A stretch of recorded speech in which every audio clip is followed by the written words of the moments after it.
on the Texas A&M Sports Network from Learfield. Live from Rudy's Barbecue on Harvey Road in College Station. Welcome to the Aggie Diamond Hour with Michael Earley and Trisha Ford. Brought to you by 44 Farms, the official beef of Texas A&M Athletics. And by Rudy's Country Store and Barbecue. Visit rudys.com to find real Texas barbecue near you. Here's the voice of the Aggies, Andrew Monaco. Howdy, Ags. We welcome you inside Rudy's. It's another Aggie Diamond Hour, and we're talking Aggie baseball with head coach Michael Earley. We are talking Aggie softball with head coach Trisha Ford for the next 60 minutes. So glad you are here at Rudy's. So glad you have joined us all along the network on the 12th Man mobile app and Learfield's Varsity Network app. We're also going behind the mic. Yep, we're going to check in. If you have checked in, we will say hello to you alongside the head coach, Michael Earley. How are you, my friend? Good. Howdy. Good. How are you doing? It is so good to see you. Let's talk State of the Union, if you will, for this baseball team. Yeah, I mean, obviously we've hit some adversity early, and you can never plan for it. You can only be ready if it happens. And while things haven't gone quite to plan as how we wanted them, I think we're fully prepared to continue on playing clean baseball, which we did last night. So it's part of it. I think things hit you during a season, and you never know. I think they shine different lights depending on when you have them, whether it be at the beginning or the end. I think in the middle it looks a little different than at the beginning or the end, so that's just kind of where we're at. But fully confident in our guys and the things we're doing with them and the adjustments we've made. So it's part of it. I mean, this is part of the job that's not easy, right? I think anyone can do certain things, but are you able to pull yourself out of a little bit of a funk? And I think we are trending in that direction, and I look forward to the challenge of what baseball is, which is a very hard sport to figure out at times. So, what you say, okay, so it's the first 12 games, right, for baseball. Basketball just went through a 4-game losing streak, right? And everyone's like, oh, how's it going to affect the seed, this and that? It can happen at any time of the season. Adversity is going to hit. It's how you react to it, is it not? Yeah, I think that shows how you're built and what kind of culture and organization you have, because we do have the players. I mean, it's clear we've had some injuries. I mean, 2 of our better hitters are out, one being out for the season, one coming back, and one of our better relievers. So, but in the end, no one cares, and no one cares on the other team. So we have enough to be a good team, and I think we're still going to be a special team. But right now, we're just focused on one game at a time and taking it from there. So for me, I mean, and guys in that locker room, there's no lack of confidence or care. No. It's just about performing, and we just haven't performed on a consistent basis. You've seen signs of it, but you haven't seen it all at once. Like, we've gotten great starting pitching on the weekend, not the hitting. And so it's how it is. I mean, I feel great about it, though. I feel great. I like this part of the job, even though it makes me miserable at times. I like the problem-solving, figuring out aspect of coaching. Is that the blue-collar Michael Earley in it? Yeah, just work and we're going to make this work. You're going to go to work for I think that's the only way you can think. I mean, for me, it's like not every baseball season is different, and not everyone is perfect. And I've been a part of a team that started 21-0 and then barely snuck into a regional. I've been a part of a team that won every midweek game, even some by walk-off hits. I've been a part of all different kinds of teams, and how you shape your season is how you react when things don't go your way. Yeah. Like, what is your response? What is your response to whatever is going wrong? And I feel so good about the players and the character we have in the locker room that while I may be upset, I've never worried about where I think we're going to be at the end of the season. You talked about a clean game. Last night was a clean game. Aiden was very good. Aiden Sims was very good. Gavin Lyons, we hadn't seen before. Very good. Brad Rudis, Mr. Dependable, right? Wherever he's been. It was great to see Clayton Freshcorn. Caden at shortstop. Wyatt at third saves a run in that first inning. That could have been a very different game. Gavin's over at first base. Gavin Cash, good footwork there. Like, it was really nice to see. TK lost that ball in the lights, didn't he? The one in left field. Yeah. And that's just his athleticism. Yeah. Yamal with the energy. It's nice to see that. You've got that depth. You were hoping that you would have the problem of trying to get them in. Play that card later. But they have been prepared for this moment, Michael, which says an awful lot about them, doesn't it? Yeah, I mean, the guys who haven't played have never stopped preparing, right? Which is really hard to do, and you might feel a certain way about it when you're not playing. But I mean, it's just like Wyatt was playing second base. all spring. Yeah. And we threw him over at third. So now he's he's played there a lot in his career, but getting more comfortable and his feet underneath him. And then, you know, Caden Kent still, like, you see him growing as a shortstop. And you see Sawyer Farr, who's a freshman, getting better. And, you know, Gavin Cash, that was an easy decision. We were trying to wait on it as much as we could. And you're still going to see him in left some too, but he's played first base his whole career. So that wasn't like a major change. But they've been putting it in the work. I mean, we don't make mistakes and then just come back the next day and do the same thing all over again. So it'll work itself out. Yeah, I think at first because they've been fine in practice, but it comes to a point where there's no longer working itself out, and there's no longer, you got to do some things differently from a defensive standpoint where you're trying to balance volume and practice with the game. We kind of had to go outside that because it's what it called for, and they've had a couple of tough practices in a row where their response was everything, and it showed in the game where they were almost what they were doing before the game yesterday. I've never seen a team do before a game, but it was necessary. They executed it, and I think they would tell you it was a lot harder than what they had to do in the actual game. Gotcha. Yeah, as it should be, right? The game should be easier. Correct? For sure. Yeah. Tell me about the hair. Mine? And what's going on with the hair? We're going to talk to Wyatt Henseler about it. But I think I'm going to cut mine tomorrow. So are you? Yeah. Okay. I'm going to fade it up. So will that spur some of the others? Because it's fairly short right now for a lot of players. Yeah, they buzzed it off. So whatever it takes, whatever makes them feel better. So hopefully it makes Wyatt a little faster and shot, but we'll see. Michael, we were talking about whether it's adversity, going to work, all that kind of stuff.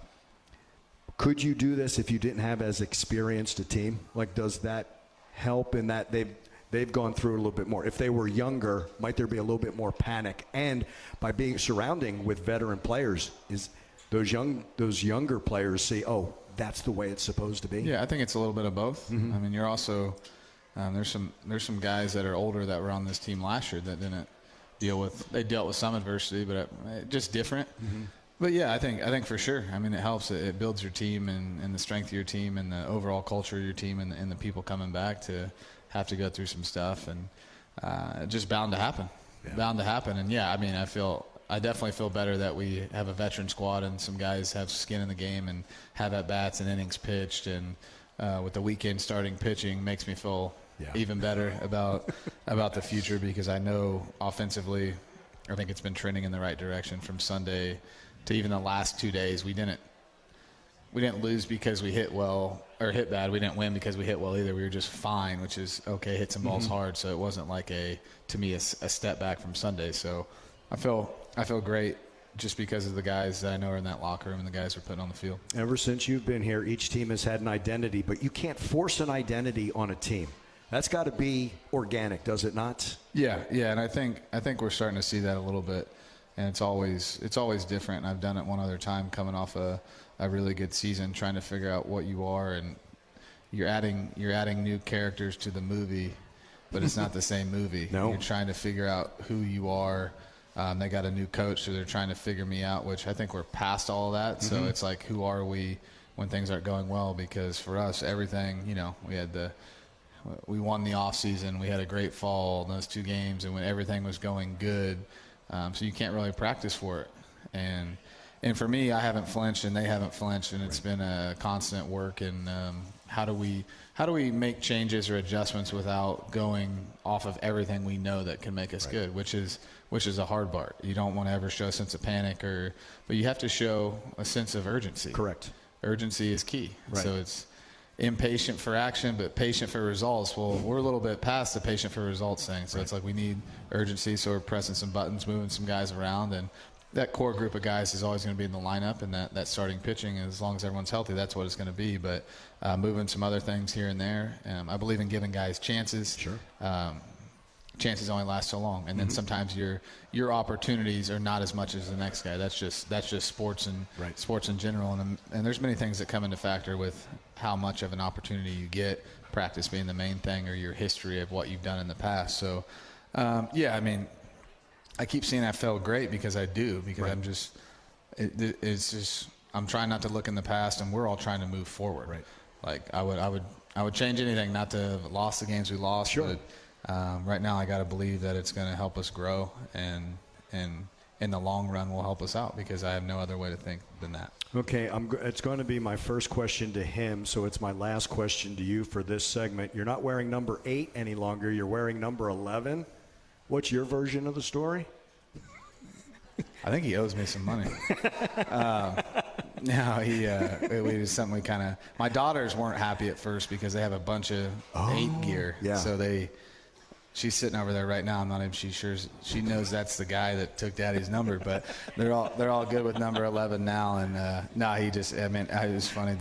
We had joked about it in the recruiting process, and he called me and said, all right, I think I'm in. I just need one more thing. And I said, you can have 8, but you better commit right now. And to his credit, he didn't press me on it. But I'm never going to take a number away from a player. So especially one that I didn't want to go to a couple other schools. So we made that happen real quick, which I'm not sure if you can do or not, but we did it anyway. We did it anyway, yeah. I lied. That's not my last question. Earlier this week, there was a huge basketball game in College Station. And I'm not talking about beating Auburn or Wade Taylor's number being retired, right? Yeah, championship. Well, I missed it yesterday because of the game, but my assistant coach picked me up and got me a win. So the College Station Spurs won the city championship. So it was pretty exciting doubleheader for me yesterday. One I was at, one I couldn't be at. So that undefeated. That team kind of ran roughshod, didn't they? We did pretty everybody. Well. We did pretty well. If Michael said we did pretty well, they went really, really well. Hey, thanks for doing this one segment. Wyatt Henseler's up next. Always a pleasure. Appreciate it, man. Friend. Thank Absolutely. You. He's Michael Earley, head coach, Texas A&M. I want to remind you that the 12th Man Foundation is the official fundraising organization and ticket provider for Texas A&M athletics. Support a 75-year legacy and help shape the future of Aggie athletics by donating today at 12thmanfoundation.com. The Aggies' Wyatt Henseler's next when the Aggie Diamond Hour continues. This is Aggie Baseball from Learfield.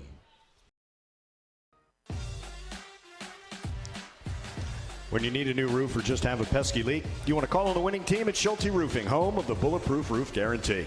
Get the best. Visit SchulteRoofing.com.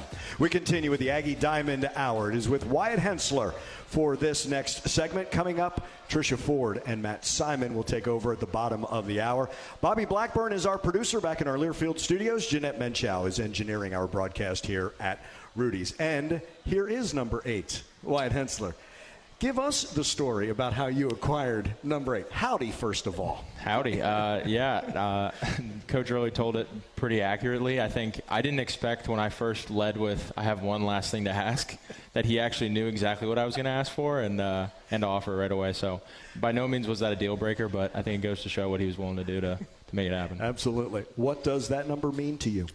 It's been the number I've worn in college since I came in, as a freshman to the University of Pennsylvania, and it was something there that meant something because the senior I just left was a really respected guy. It was open. I wanted to be a single digit. I wanted to be 6 or 10. Did you?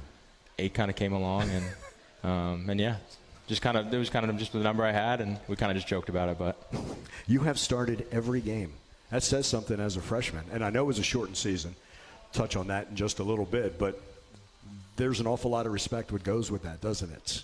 Yeah, I think so, and I think it's a testament to the coaches that put some trust in me when I was young, and I had an opportunity when some guys left, and I took advantage of it. You are no stranger to playing SEC. You are no stranger to Texas A&M. No, I actually was just going to say I didn't remember this place until I walked in. I remember eating here when I was an opponent. Really? Here when Penn time. came in 22. We ate here Friday night, I think. So Wyatt went 2 for 3 against Nathan Detmer and that pitching staff. That was a 2-1 win. Saturday, we're not going to mention that one. Yeah, I think we almost got no hit. Yeah, Micah Dallas and Jacob Polish on that one. You went 4 for 4 against Ryan Prager, and Brad Rudis finished that game. Yeah. Have you let him live that one down? Yeah, Coach Earley didn't let me face Prager again, so I can hold it over him for all of eternity now. My first collegiate home run was against Ryan Prager off the pole, so we joke about it to this day. How is it playing behind him now and not having to face him? It's a lot better. I mean, he was only a freshman then, but you could see what was to come, and it's impressive what he does every week. The way he and the entire staff, but I'm going to talk about the Friday, Saturday, Sunday guys. Very similar, right? They don't fool around there on the mound. That has to be so good for a fielder. Is it? Yeah, I've played college baseball for a while now, and I've never been on a team with the staff that's as composed and under control as those three are. I think they just really do a great job of taking what the game gives them and competing no matter how they feel on a given basis. So that's what I respect the most out of those three. And it just seems like this staff is growing by the day to see the young pitchers, what they did in a case like yesterday. Aiden Sims, second start, right? He goes a little longer than he did the week before. Gavin Lyons, I guess same thing. I'm glad you're not facing that release, right? It's a different release. Michael said it's like Walter Johnson. You talk about a throwback, but that can't be easy. Yeah, both of those guys are really talented, and they throw a ton of strikes, so it's exactly what you want, especially in a midweek game. Yeah, and Clayton Freshcorn is just Freshcorn. Yeah, he's going to be something special, isn't he? But you also have postseason. You know, Texas A&M. That's a big part of it. The postseason. You went down to Auburn, right? Won the first two in that one. Southern Miss had a special team. Yep. And then last year as well, right? Virginia and St. John's. Yep. In the postseason. That's special. When you're able to do that talks about the team. And let's not forget, teammates of Jackson Appel for a couple years as well, weren't you? Yeah, one of my best friends for sure. Really? It was sad to see him leave. We did 3 years together. One of the guys that welcomed me into college, so he's a big reason why I ended up here. Yeah. For sure. And I had known Hayden just from playing against him, so those guys played a big role in helping me find my way here. Can we talk about the Penn-Columbia rivalry? It's real. Yeah, it's real. It's obviously a smaller school field, but for us it was always big. It was always at the top of the league. And Coach Earley always jokes about what he thought. He thought we were like the Kingsmen or something, and we're the Quakers. So thanks for that, Coach. Kingsmen. Yeah. When they are playing during a weekend last week, you always know who was winning because they're both watching it on their phones. Yes. Right? And you could definitely tell. Well, me and Hayden have a rule that we're not allowed to wear like apparel from our schools as much as possible. Do you ever wear light blue either? No. I didn't think so. We haven't done any like weird, bets or anything. Like if we lose this, then you have to. Gotcha. But I'm sure that's probably in the works. I hope so. Yeah, right? We'll I hope so. That head football coach is also from Penn. And I know he knows you. I know that because nothing gets by Mike Elko. Yeah, I haven't met him yet, but I've been meaning, I'd like to shake his hand as a fellow grad. So he'll be there. Yeah, he'll be there because Mikey plays as well at Richmond. I heard Mikey was catching this weekend. They needed their emergency catcher, so he was there. It'll be great, and I know Michelle will be back in town a little bit as well, which will be good. Why Texas A&M? Why did you choose to be an Aggie? I'm a big believer in, wherever life takes you, it's to be around the right people, and this is 100% the place I wanted to be to just grow as a person, not just a baseball player. And I think right away I was welcomed in, very warmly, and I think it says a lot. And you get a sense of it from Jackson and just the history of the school that coming here was surrounding. For me, I was going to surround myself with the right people just to grow in the right direction. What did he say to you about the school? I think the team. I think more the school. I think it's the loyalty, it's the tradition, it's the passion, it's everything the 12th man stands for. Mm-hmm. To watch it from the outside, right, and you see all the traditions, and you see the bubbles, and you see Ball 5 and all of that, and then to experience, what's that like? It's pretty cool. I mean, if you asked me, 4 years ago, if there would be an opportunity for me to play at a school like this in front of this fan base, I would have told you you're crazy. Not because I didn't believe in myself, but. Yeah. It's just really interesting how my college journey ended up here, and I'm super grateful for the opportunity to play in front of these fans every week. To talk about Jackson a little bit more and meet his parents and how in high school everybody was signing, right? And he kind of felt left behind, so to speak, and not that it was like the only place to go, but okay, I'm going to go to Penn. Then the lockout, and he talked about during the lockout, I'm sorry, it's the NBA in me, when the world shut down. He got stronger, right? He worked on himself. But it wasn't so much where you start, where do you finish? And to me, it's almost like he bet on himself. Would that be fair to say? Yeah, 100%. I mean, just for everyone, COVID was a tough time. And I think especially with the choice to go to a school in an urban area, it made the COVID, push even further. But in hindsight, having the opportunity to do this now makes, those tough times a lot more worth it. Did it allow you to appreciate the game a little bit more because it was taken away temporarily? 100%. I mean, I lost my senior year and my freshman year of college, which was tough. I think it set me back in various ways and was really challenging. But coming out on the right side of it and just doing whatever I could to be productive. I was working 60-hour weeks landscaping just to stay busy because it's the only thing I could do. Yeah. I'd work out as much as I could. So just trying to stay busy, but coming out on this side and having the opportunity to play down here in front of an awesome fan base and in the brightest lights in the SEC. It's pretty cool. Did you go back home and do the landscaping, or did that you was stay in the during Philadelphia my area? senior. That was during my senior year of high school, Yeah. all the way through the summer, and then went to school. We couldn't go to school in the fall of 21, so I was at home for that, doing classes through my room online, which was brutal. I'm not gonna lie. Online class is not all it's cut out to be, especially Ivy League classes. But we got through it. So, is there a yard in Emmaus you haven't landscaped? There are a few, but my dad pretty much instilled it in me pretty young that we were going to do some manual labor to make some money if you wanted to, buy a new baseball bat or something.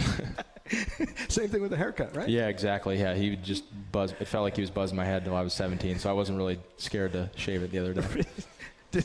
So they asked you to take off your cap. You did during the break, which is good. Yeah. Oh yeah. I'm not afraid to show it. I pulled it out in front of the crowd the other night after a double. I'm not sure why, but it just kind of happened. How did that go through the team, and what was the reasoning behind all of that? We're not where we want to be right now. I think we're trending in the right direction. I think everyone knows that, but you're trying to find ways to keep things loose, to make it enjoyable, and obviously Hayden Schott's the king of that, mixed with a couple others. So there were some different things we did. The haircut was just one he did last year, so we were like, why not? And then in the locker room yesterday, like literally 5 minutes before stretch, we all went in there, and our lovely trainer, Miss Kaylee, just buzzed all our heads. What's really neat is to see some of the personality come out. Obviously, TK in game one, Terrence Keele II, with that catch leaning against the bullpen. He's an energizer. Poppy is something else. Jamal George, right? That's good to see. That also, Michael and I talking about identity for a team, that also has to be organic, does it not? You can't force any of that, can you? No, absolutely not. And I think that's one of the great things about our locker room. I think it's welcoming in, a lot of different people, and it's very loose in the sense of you're free to act and be who you want to be. And I think when that meshes together, it makes for a pretty good formula to win. I've always said this about two of the teams that I get to be around. I think this baseball team is a lot like the basketball team. What Buzz Williams and Michael, I think, are very similar in what they stand for and the types of players they get.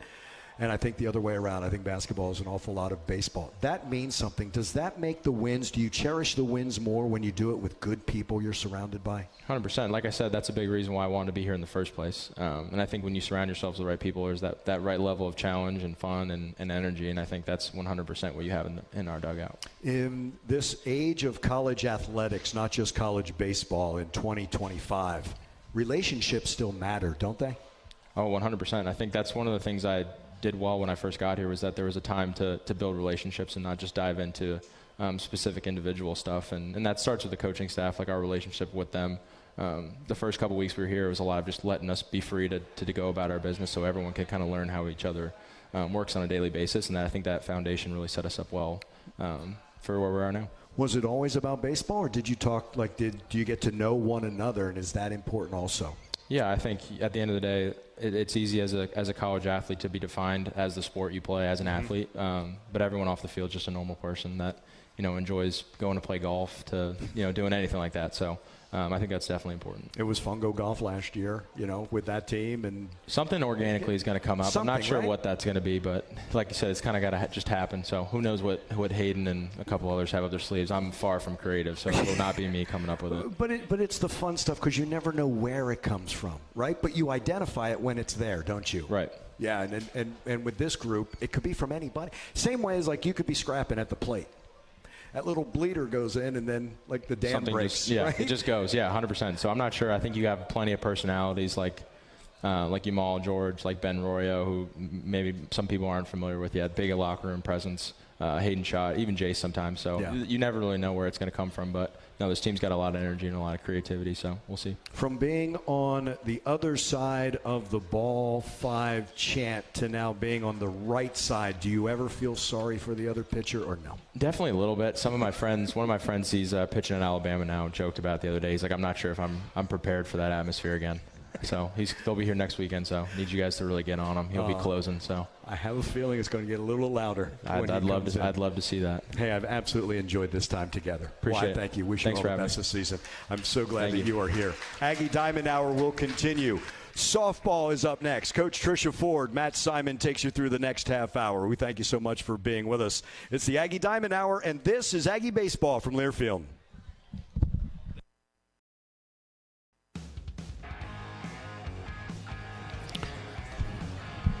Welcome back to Rudy's Barbecue, 504 Harvey Road in College Station. Our thanks to Andrew Monaco, Michael Earley, Wyatt Henseler. As the Aggie Diamond Hour rolls on, it's time now to talk a little Texas A&M softball. Your fourth-ranked fighting Texas Aggies will begin SEC play tomorrow night. You know, they're going to start you off early, Trisha. Let's start with number 3 team in the nation, the Florida Gators. Welcome to the SEC, Welcome right? to it. Trisha Ford, the Aggies head coach, with us here. First off, I know, we got a long way to go, but congratulations on the start to the season so far. 20-2 on the year. Overall, your general thoughts on kind of what you've seen out there, good and bad? Start with the bad. I know how you go. I know you have a list. I mean, obviously a lot of good. I feel like the thing that stands out to me the most is our confidence and our ability to win ball games in a lot of different ways. So I think we've done a really good job there. I think in the circle we've gotten better each weekend.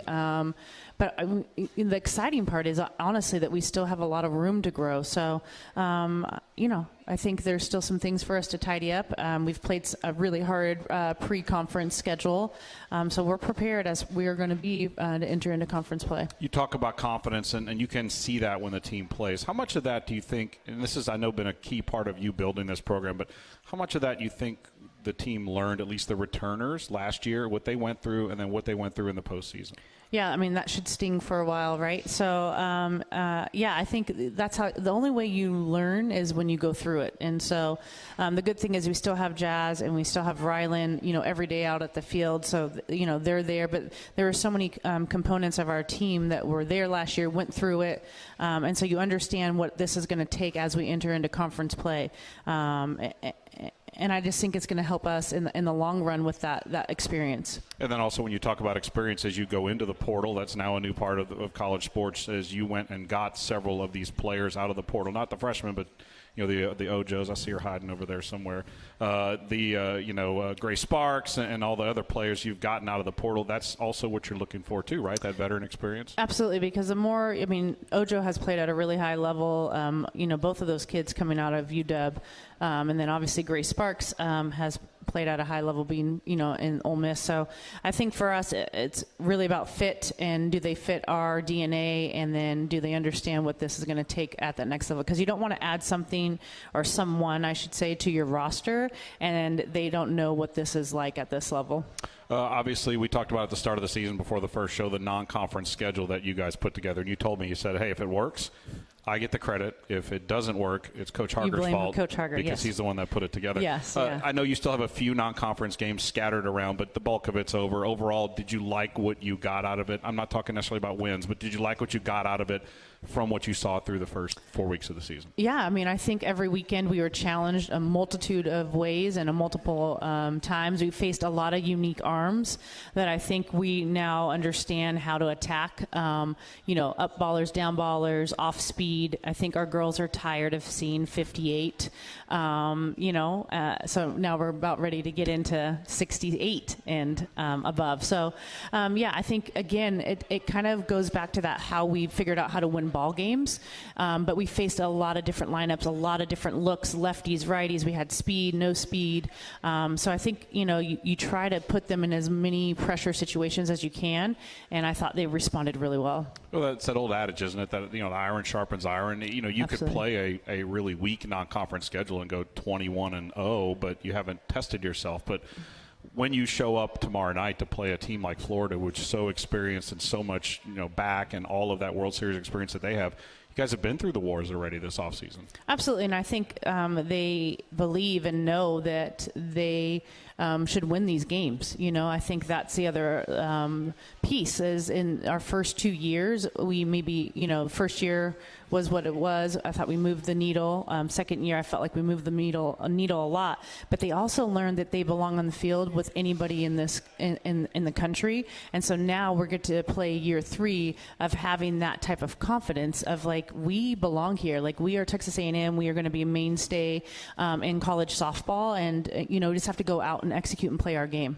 How have you seen the freshmen? And we have one of them here. We've got Allie Enright, and then we've got Frankie Vrazel, obviously, going to join us a little bit later. How have you seen the freshmen adapting to that high level of softball? Because it's yes, you play travel ball at a high level, but this is a whole different ball game in the SEC. Yeah, I think some take a whole year to kind of figure it out, and some have the razzle dazzle, as I like to call Frankie, that just come in there and compete and put their heads down. So, and both of them are okay. I mean, Maya Perez, I keep saying, was a great example of somebody that is an elite hitter that we knew, she had it in her, but it just took her a year. And now this year, her on-base percentage, her batting average, RBIs, like all of that has just gone through the roof. But we knew that, it just took her some time. And so I think it's really, really impressive to see what, Frankie is doing, KK is doing, Sydney Lessentine is doing. There's just a lot. Kate Munnerlin, how about that pressure situation?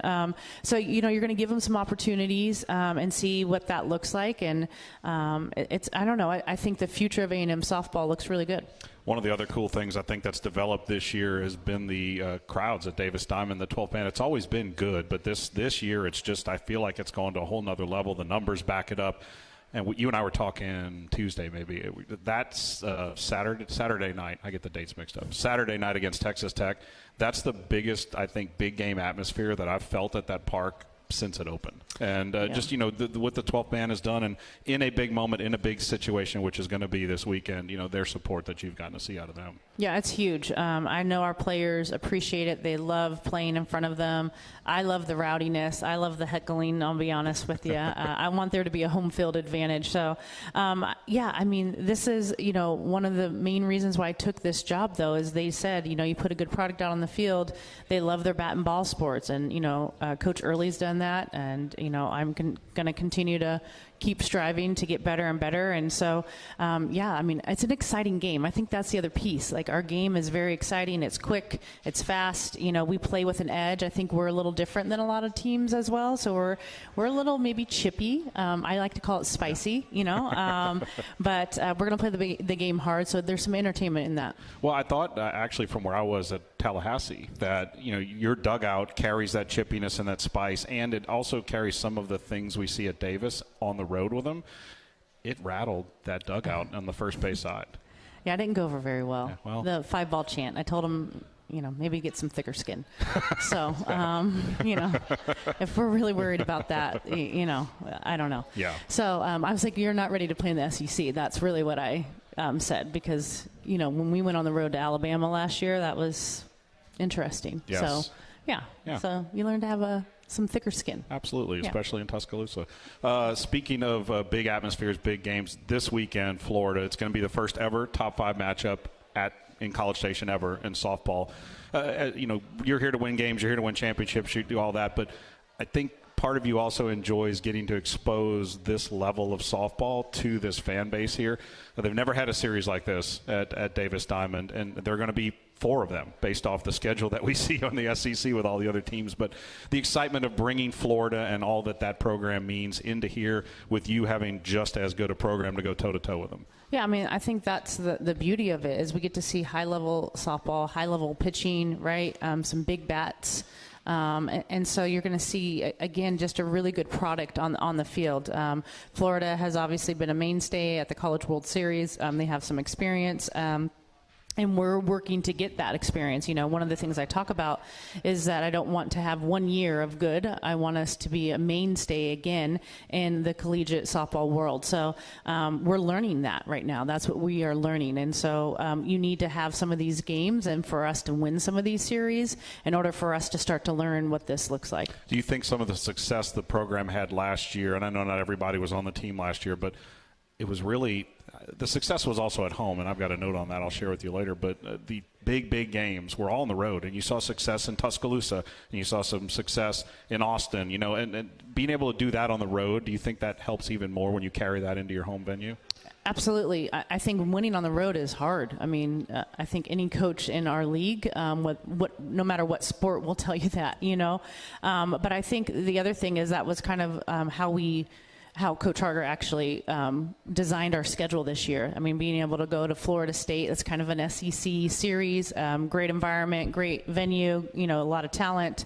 So that was, on purpose, Clearwater, we had some tough competition as well. There were some teams that maybe people don't know that they were good, but they're going to be pretty good. They're going to be, in postseason a lot. And so I think, that's why you kind of balance, our home series and then really getting on the road. And can you play on the road when there's nobody in the stands besides your parents cheering you on. Yeah. So do we give Coach Harger credit for this? I don't know. If not on camera. Yeah. No. No, Yeah. I didn't think so. Okay.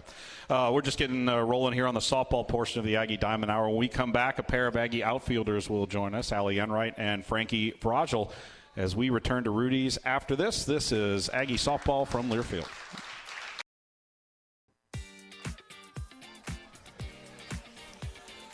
Head on over to your local Rudy's or Rudy's.com to place an order for their real Texas barbecue. Enjoy 100% oak smoke meats, delicious sides, and Rudy's signature sauce. And don't forget, Rudy serves made-to-order and grab-and-go breakfast tacos every day until 10 a.m. It's the Aggie Diamond Hour. We're talking Texas A&M softball. We're here at Rudy's, 504 Harvey Road in College Station. And now pleased to be joined by a pair of our Aggie outfielders. On my far left, Allie Enright, and then right next to me, Frankie Vrazel. Guys, thanks for coming to hang out. Thanks for having us. I don't know if you actually had a choice in this, though. Knowing how she operates, it's probably this is what you're doing. Yeah, pretty much. Yeah.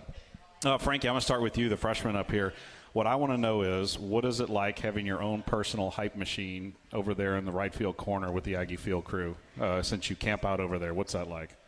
It's really nice having, like, the support from them. I think it's something new, like, the atmosphere compared to like my hometown, like playing softball games there.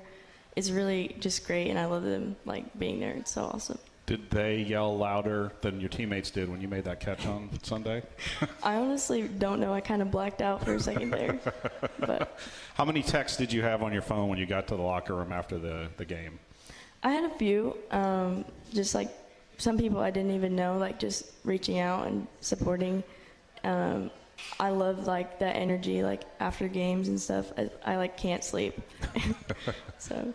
Allie is one of the veterans on this group, and we'll talk about the great year you've had so far. But what's it been like to have one of the freshmen come in and take a spot like that and really start to blossom and shine out there? And how much of a role do you see yourself, sort of as one of the veteran leaders on the team and one of the outfielders, kind of taking, kind of helping grow that? I'm just so proud of them, like the way that they've handled themselves. Not only Frankie, but KK, Sydney, Kate. Like they've all been so mature, and don't get me wrong, they've had like their freshman moments, but I'm so proud of them, and it's exciting being like right next to her and being her biggest fan. So. And when she makes plays like that, and I'm sure when she makes plays, Frankie, it doesn't surprise you, right? I'm sure you see it in practice all the time. Yeah.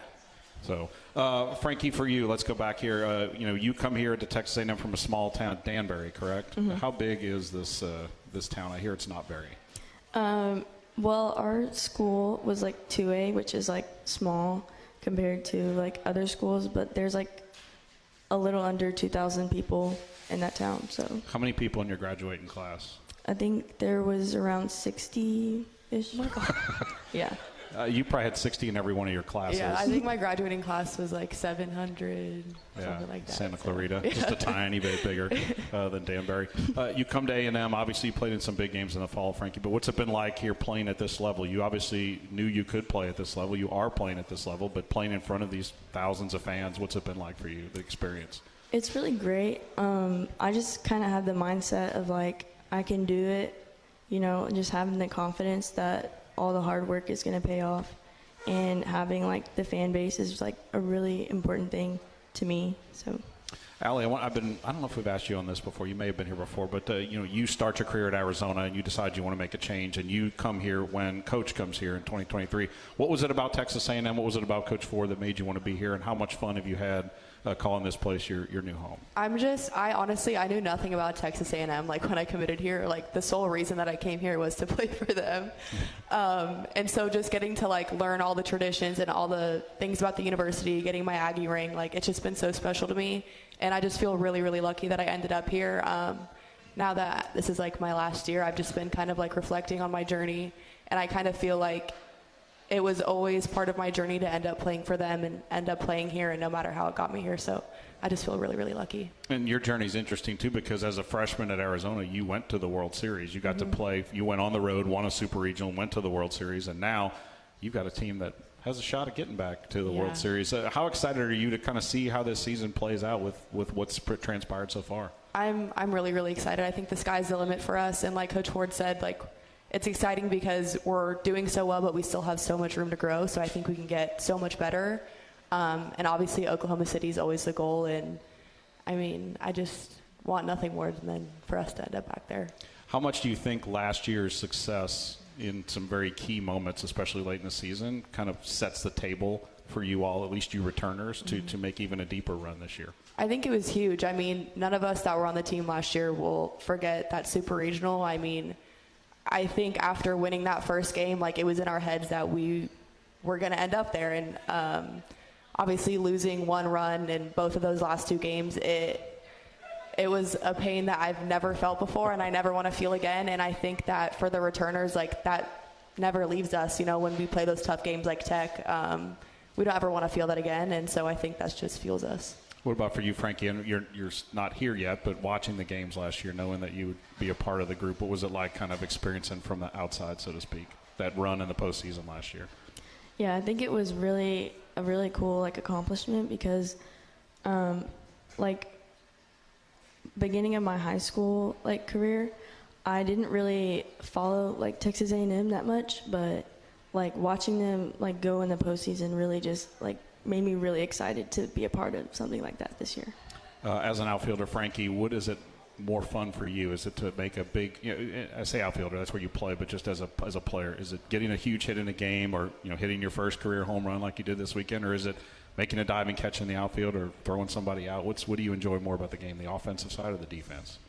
Honestly, like, outfield, since it's so new to me, I really like being out there and, like, making plays like that because it's something that I haven't, like, been able to do, before. So I think, like, right now it's, like, the defensive side. Would you run on Allie Enright? No. You would stay at third. You wouldn't. You would just sit there. Okay. Mm-hmm. Allie, when you get a ball hit at you in a situation where you think you might have a shot, do you start whatever the version of licking your chops is, so to speak? Can you start to get amped up? You see the ball coming at the speed that you think you can make a throw. Does the energy level just kind of rise out there? I mean, like, pre-pitch, whenever I see a runner at second base, I'm always like, I hope they hit a ground ball up the middle because I hope that you try and run because I'm going to throw you out. So that's always my thought process. But obviously once the ball gets hit, no really energy. I'm kind of just calm, and I don't really realize what happened until after the play's over. But yeah. Just last question for you guys. I'll start with you, Allie. This weekend, starting off this slog, this grind that is SEC play that really sharpens you so well for postseason. But this is a huge series with Florida coming in. It's just one weekend. It's just 3 games. But the 2 teams that are going at it are 2 teams that are so evenly matched. How much fun are you or how excited are you to put your team out there and see what they've got against a team like Florida? Crowds are going to be great. Mm-hmm. I'm so excited, and I'm so happy that we're playing at home. I think we have a huge home field advantage. And we owe Florida a couple games from last year. So probably would agree with that. Yes, Frankie, for you, how excited are you? You've gotten to play some big games on the road this year. You also had the big Texas Tech games. How much fun is it for you, or looking forward to stepping into SEC play for the first time? I'm really excited, and especially because of, like, I don't know, like, our rankings. Like, I'm ready to prove some people wrong, and, like, show them that we can take the series against Florida. So. All right. Appreciate the time, guys. Thanks, and we'll see you tomorrow night. Thank you. All right. That's Allie Enright and Frankie Vrazel. The Aggies getting set to take on the Florida Gators starting tomorrow night at Davis. One final segment of the Aggie Diamond Hour. We return. This is Aggie softball from Learfield.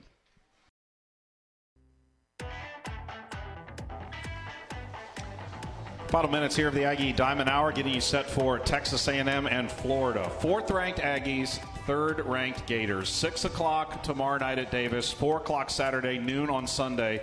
There ain't a lot of tickets left, but you can get them at 12man.com/softball tickets. And believe me, folks, this is a big, big, big series. It's just such a cool environment, such a great opportunity, Trisha, for your team. Talk a little bit about Florida and what they do well. It seems like pretty much everything. But what kind of challenges are they going to present for you guys this weekend? Yeah, I think, the top of the lineup, they have a kid, Falby is her last name. She can run. She's pretty quick, 2.7 home to first on contact. Yeah, so you blink and she's there. So, obviously speed never has an off day, so that creates some problems. So keeping her off base would be my preference. In the 2-hole, they have a freshman who's leading the nation, I think, in RBIs in a couple of offensive categories. So, and then they just have some bangers behind her that, are experienced. So obviously we have a plan. I think if we execute our plan, things are going to go really well. But there's going to be some things in the middle, to be honest with you. And so I think the biggest thing is being able to execute high leverage pitches when we need to is going to be huge for us. Being able to change speeds is going to be huge, right? And then keep some of that speed off the base. So, Florida's a really good team. There's a reason why they are where they're at, and there's also a reason why we are where we're at, So, we have much more depth in our circle now. We can play a little bit more matchup, but I would say, the top of our lineup has a lot of speed, and then we have some bangers behind them. And so I think I'm excited. I think it's going to be an exciting series, and I think they're going to go back and forth, and it's going to be who makes the least amount of mistakes. All right. It's going to be a fun one. Thank you for the time, and we'll see you tomorrow night. Absolutely. All right. That's Trisha Ford, your Aggie head coach. Once again, 6 o'clock tomorrow night, 4 o'clock Saturday, noon on Sunday. 4th-ranked Texas A&M, number 3 Florida. It's the first time ever that 2 top 5 teams have met up at Davis Diamond for a softball series. That'll do it for us here for this edition of the Aggie Diamond Hour. For Bobby back at the Jefferson City Studios, and for Jeanette, for our other host, Andrew Monaco, as well, for Coach Earley, Wyatt Henseler, Allie Enright, Frankie Vrazel, and Trisha Ford. This is Matt Simon. We will talk to you again next time. Everybody have a great weekend, and we'll see you at Davis Diamond and Blue Ball Park this weekend.